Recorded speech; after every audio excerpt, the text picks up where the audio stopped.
ഇന്ന് തന്നെ ഡൗൺലോഡ് ചെയ്യൂ. കാണൂ നിങ്ങളുടെ ഫേവറേറ്റ് ഷോസ്. ഭദ്രേട്ടൻ പറഞ്ഞ സ്ഥിതിക്ക് ഞാനുള്ള കാര്യം തുറന്നു പറയാം. ഇലവുദേശം കൊട്ടാരം ഓർമ്മയുണ്ടോ ഭദ്രേട്ടന്? രമേ, ചെറുക്കനെ നീ അടക്കി നിർത്തിക്കോ. അവസാനം അവളെ ഇവന്റെ തലയിലാവും. പിന്നെ അവളുടെ ഭരണമായിരിക്കും ഇവിടെ. അതോർത്ത് ഏട്ടത്തി ടെൻഷൻ ആവണ്ട.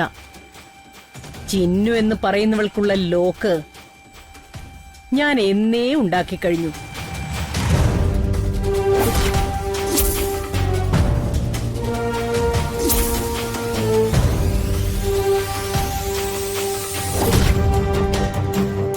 നീ രാജകുടുംബത്തിലെ ആണെന്നും തമ്പുരാട്ടി ആണെന്നൊക്കെ പറഞ്ഞ രമചേച്ചി വിശ്വസിക്കുമെന്നാ എന്റെ സംശയം.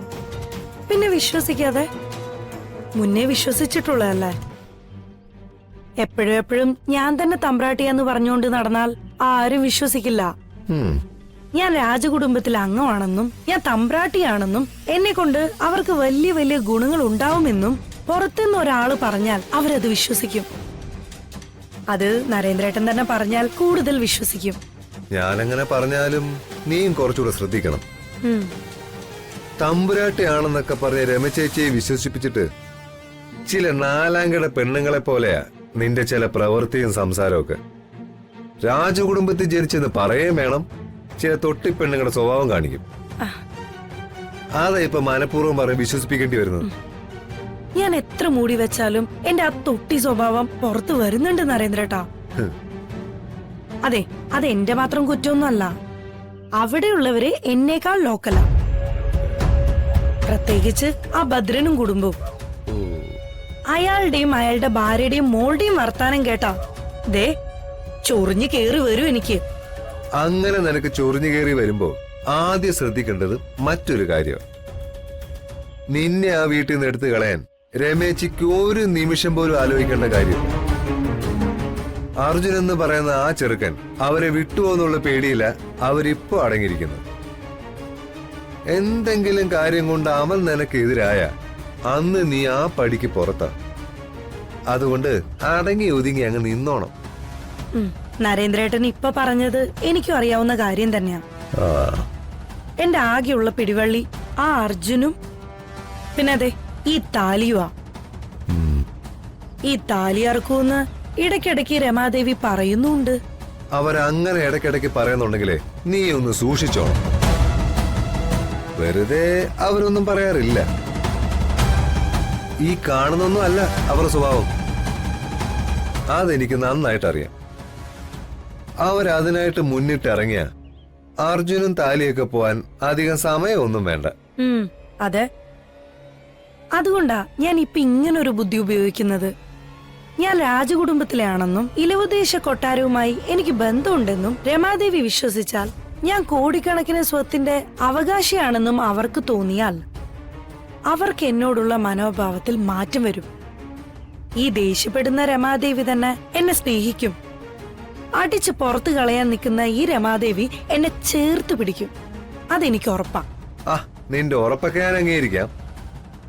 പക്ഷേ അവർക്ക് എന്തെങ്കിലും സംശയം തോന്നിയ അത് ബാധിക്കുന്നതേ എന്നെ ആയിരിക്കും. എന്നോടുള്ള അവരുടെ വിശ്വാസം തകരും. അങ്ങനെ എളുപ്പത്തിൽ തകരാൻ വേണ്ടി ഉണ്ടാക്കിയെടുത്തതല്ല ആ വിശ്വാസം. വർഷങ്ങളായി ഞാൻ കഷ്ടപ്പെട്ടതിന്റെ ഫലമാണ്.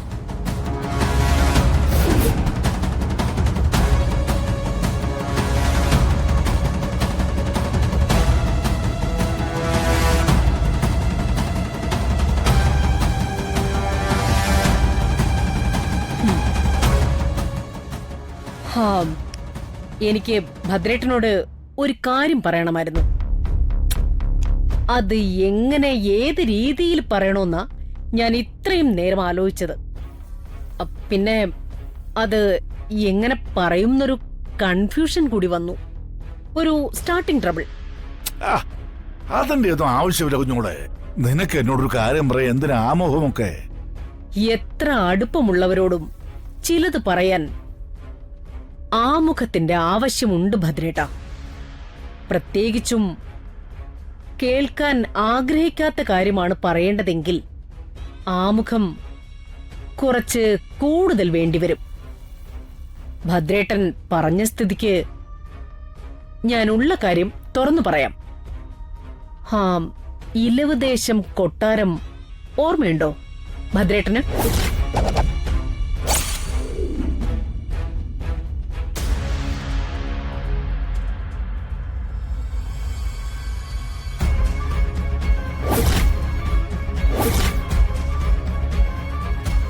മറക്കാൻ വഴിയില്ലാന്ന് എനിക്കറിയാം.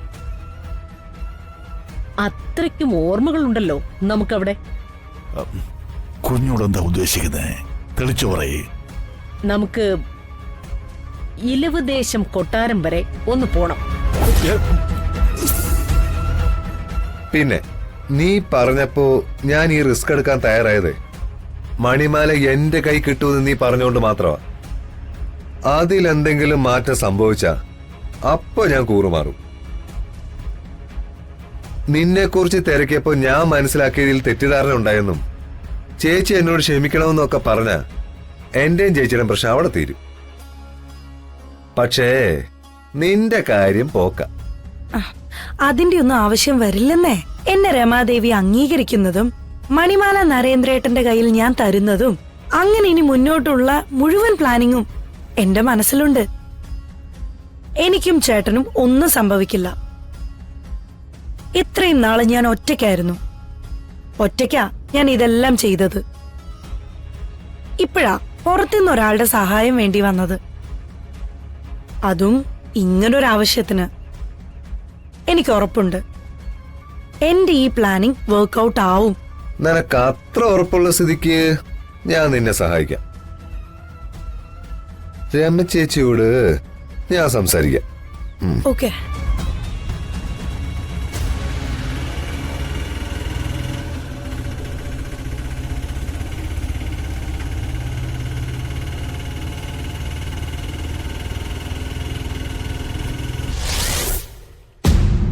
പണ്ടേ നമ്മൾ മറന്നതാ ആ നാടും അവിടുത്തെ ഓർമ്മകളും.